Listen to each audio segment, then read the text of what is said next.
እንደ እባብ ልባም የምንሆነው በምንድን ነው የሚለውን ሁለት የእባብን ጉዳዮች ብቻ ልጥቀስላችሁ። አንድምታው ላይ አባቶቻችን ብዙ አመስጥረውታል። እሱን በጊዜው እንማረዋለን።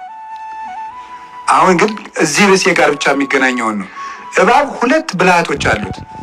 ብዙ ብልሃት ነው ያለው። ይሄ ብቻ መስሏችሁ እኛ አባ ሁለት ነው ያለን እንዳትሉ፣ ብዙ አለው። እሱ ደግሞ በሌላ ቀን አንድምታው ይነገራል። ከርዕሱ ጋር ነው እንጂ የተጻፈው ሁሉ በአንድ ቀን አይነገርም።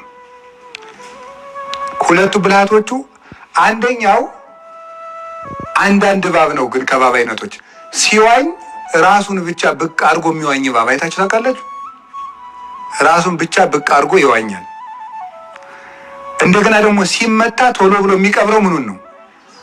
ራሱን ነው። ለምን ነው እንደዚያ የሚያደርገው? አሬት ህይወቱ ያለት ውስጥ የት ላይ ስለሆነ ነው? ራሱ ላይ ስለሆነ ነው ማለት ነው። ራሱ ላይ ስለሆነ